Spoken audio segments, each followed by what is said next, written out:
Assalamu alaikum wa rahmatullahi wa barakatuh. Cemi hamsına alemlerin perverdigar Allah'a olsun. Rabbimiz Allah'tan hemmenlağa salametlik, eminlik dileymen. Manamı şunda Xitay Eurosu bütün dünyanı kaplagan. Xitay Eurosu bütün dünya tehdit bolup atkan muş beytlerde. Allah vatanimiz Şarkı Türkistan'daki ve dünyanın hemen caylardaki kırındaşlarımızın öz panayeti saklasın. Aldı bilen kırındaşlar, ben sizlerge bir hoş var yetkizmekçi. Benim inim Abdali Toxtu Arish 2017 yılı 10. ayda cezalarga tutup ketilgen. Ve bir qancha ilgari uninki cezalardan mecbur emgak zavatlık yo'tkilganlik xabar kelgandi menga. Tunugunki men bilgan xabarda u uyga qaytib ketdi. Mecbur emgak zavatlardan qutulib. Demek bu nisbiy hurlik yarışıptı. Yani Şarkı Türkistan ibaret bu vatan hazır çoğun bir turmuga aylangan bolsunmu, amma jaza lageri, mecbur emgak zavatları turmalarga silishtirganda, yani uyga qaytib kelgani menga afzal albatta. Allohga yine tümenmin sanalar bolsun. Endi qarindoshlar, men endi sizlar bilan shu guvohlik birinchidan men qiynotamaqda guvohlik bermoqchi, andim guvohlik haqida 4 og'iz gap qilmoqchi. Barliq qarindoshlarniki tarqitib qo'yishini va tafsili bir anglab chiqishini so'rayman.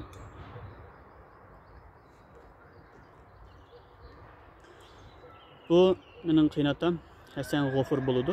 U 2017 yili 10 ayda Xitoy tajovuzchilari vatanimiz Sharq Turkistonni tasdiqlagan jazo lageriga elib ketilgan. Ta ki bugunga qadar hech qanday xabar yo'q. 2 ay ilgari Xitoy saqchilari qiynotamning uyisiga kelib, ulardan mening vatan sirtida ilib berayotgan vaqtdagi da'vo faoliyatlarimni to'xtatishni talab qilgan. Qiynotamninki tutib hozircha qo'yib bilmasligini sababini ular qiynotam 2 bolasini, ya'ni mening ayolimni va uning inisi chet elga o'qish chiqartganligi sababidan deb aytgan. Xitoy tajovuzchilari shu narsani bilishlari kerak. Qiynotam uyga qaytib kelganga qadar men bu davoni, qiynotam haqidagi davoni to'xtatmayman. Dunyoning har qaysi joylaridagi organlarga, hukumatlarga, shaxslargacha yo'llayman. Bu da'vo qiynotam uyga qaytib kelganga qadar davomlashadi. Shundaqla bütün dunyodagi hukumatlarning, tashkilotlarning va shaxslarning Xitoy tajovuzchilariga har xil shaklda bisim ishlatish, boyqut qilish, jazolash shakllari orqali ularga bisim ishlatib, Sharq Turkistondagi Uyg'urlar bu irqiy qirg'inchilikda nasl tugab ketishdan ilgari harakatga o'tib, Uyg'urlarni qutqizib qilish chaqirman. Endi qarindoshlar, men shu guvohlik haqida bir 4 og'iz gap qilmoqchi. Hammalarninki taqib qo'yishini so'rayman. Bu nima demoqchi degan chog'da? Hammalar anglab o'tdinglar, mening oilamdan 5 kishi jazo lageriga tutib ketilgan. Buning ichida qiyin otamdan boshqa hammaylar tunugunga qadar qaytib keldi. Alloh hamdlar bo'lsin. Men o'tgan yili shu yolg'iz namoyish boshlagan vaqtdan boshlab qiyin bizning oiladagi 5 kishidan boshqa yana o'zimniki yaqin do'stlari va qarindoshlari bo'lib 10 dan ortiq odamniki haqida guvohlik bergan va ularni da'vosi qilib kelayotgan. Bulardan qiynotam anikin Yar Muhammad Tahir To'liq akaninki o'g'li, kenja o'g'li Ikram Yar Muhammaddan boshqa hammayan qaytib keldi. Men bularning qaytib kelishini hargizmi mening da'vo qilganligim uchun deb ayta olmayman. Çünkü mening da'vo qilganimdanki bevositalik ta'sir ko'rsatganligi haqida menda hech qanday isbot yo'q. Ammo men shu da'vo aslangan vaqtda men o'zimni shu bir Uyg'ur bo'lish sifatim bilan, bir Sharq Turkistonlik bo'lish sifatim bilan, bir o'g'il bo'lish sifatim bilan, bir qarindosh bo'lish sifatim bilan muşlarning hammasining oldida mening o zalimga qarshi o'rnimdan turish majburiyatim bor deb bilganligim uchun o'rnimdan turdim. Bu majburiyatni tunganligim uchun o'rnimdan turdim. Belki bu sebepten Allah'ın yardımı bilen mening uydagilarni qo'yib bilgan bo'lishi mumkin. Endi ba'zi qarindoshlar menga gap qilib turibdi. Men bu guvohlik berdim, ammo hozircha o'yinlarni qo'yib berilmadi deb. Qarindoshlar men hozir deb o'tgandek, bevosita biz guvohlik bersak, cho'qim qo'yib biladi deb ayta olmaymiz. Lekin biz guvohlik berish orqali Xitoy hukumatiga, Xitoy tajovuzchilariga, men xato deb qoldim. Xitoy hukumat yo'q mening nazarimda. Xitoy tajovuzchilari mavjud. Xitoy tajovuzchilariga biz bisim ishlatsak, xalqarada uning yuziga tushira olsak, guvohliklarimiz orqali, qilayotgan faoliyatlarimiz orqali, u bizning urushchiligimizni qo'yib berish orqali bizning qo'limizda o'chal, masalan, inimni qo'yib berdim, men buniki ham inimni tutib oldi deb aytolmayman, chiqolmayman. Demak, mana shunday bisimdan ular ansirab qo'yib berishi mumkin. Buni to'xtab qolmasin. Payg'ambar sollallohu alayhi vasallam deydi, amallarning eng yaxshisi oz bo'lsa-mu uzilib qolmay davomlashib turgani deydi-ku. Demak, nima bo'lsa, bu qarindoshimiz bir qanchadan guvohlik berib qo'yib, yoki bir qanchadan namoyish qatnashib qo'yib, qo'yapman deya ayna, shuncha namoyish qilsak, vatan guzum pasimi deya ayna deb bunda oxir chekinib turgan ishlar bor ekan. To'xtab qolmaydi. Biz oyda bir qitim, ya bo'lsa 2 haftada bir qitim, faqat bo'lmasa oyda yoki bo'lmasa 2 haftada bir qitim guvohlik berib, Facebookda, Twitterda yo'llab turaylik. To'xtamay yo'llab turaylik zodi.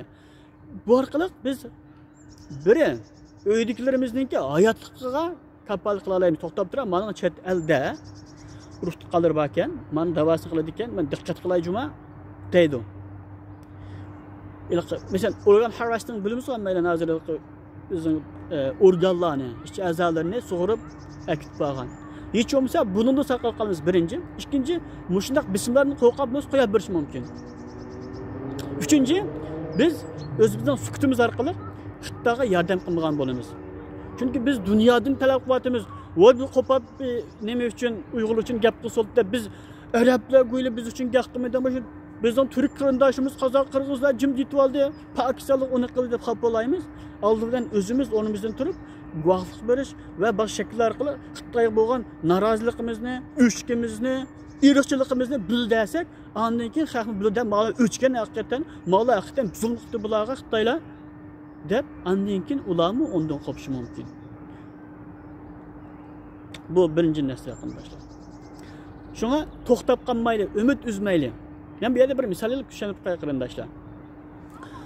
O'sha İbrahim alayhissalom Allohning vahiysi bilan Hajar onamiz bilan İsmoil alayhissalomni Makkaga elib kelib, Makkaga o'rlashtirdi. O'chadi Makka tog'ning o'ttirisi bo'lib, qaqas cho'llik, hech nima yo'q. Aziqda gulangan vaqt emas. Shuning bilan tashlab qo'yib ketgandan keyin Hajar onamiz so'radi-ki, "İbrahim, bizni bu yerga qo'yib qo'yding, hech nima yo'q yerga.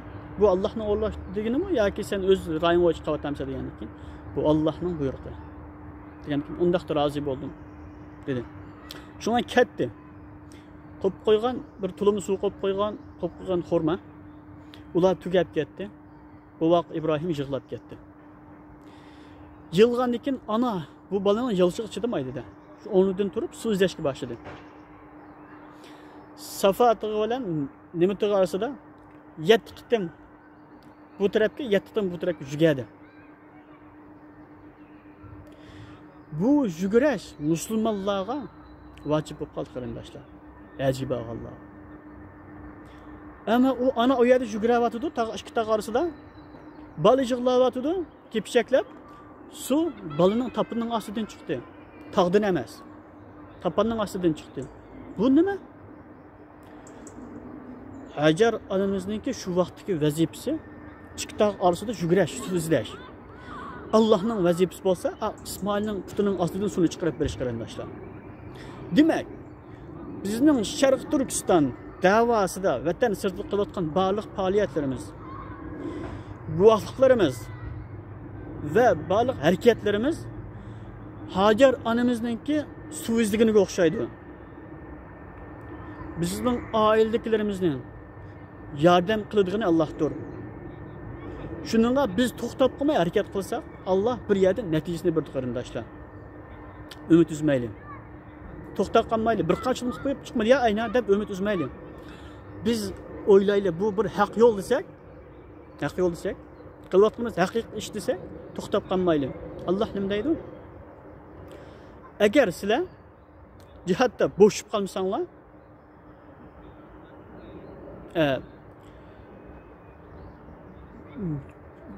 jihat sizlar bo'shib qolmanglar. Şehit bo'lganlar uchun qayg'urmanglar. Sizlar cho'qim g'alaba qozonansizlar. Madamki sizlar mu'min bo'lsanglar dedi. Demak, biz bu yo'lda bo'shib qolmasak, Alloh bizga g'alabani cho'qim berdi. Chunki biz mu'min.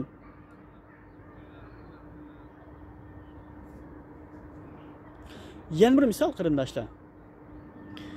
Biz Yaqub alayhisalomni bilamiz. Yaqub alayhisalom ikki ko'zi qora bo'lib ketdi. O'g'li Yusufning ishqida yig'lab. Lekin u qancha 10 yil o'tib ketgan bo'lsa-mu, o'g'lidan umidini uzmadi. Yani nima bo'lsa o'g'li bilan uchrasha oladiganlarni umid uzmadi. Nima uchun? Allohga bo'lgan iymoni sababli. Allohdan umid uzilmadi. Alloh oxirat uni o'g'li bilan uchrashtirdi. Yusuf alayhisalom 7 yil turmadi yatdi. Umid uzdimi? Yo'q. Allohdan umid uzmadi. Allah uni turmadan olib chiqib, zindondan olib chiqib, uni oliy qildi, aziz qildi, vazir qildi. Şunun qarindoshlar, umid uzmayli, biz sabab qilamiz. Eng hikmatli uslubda, eng yaxshi uslubda sabab qilamiz. Allohga ishimizni topshiramiz. Alloh natijasini yaxshi yardım bersin inshaalloh. Ko'pchilik rahmat. Tavsiya qo'yishni so'rayman. Assalomu alaykum va rahmatullohi va barakatuh.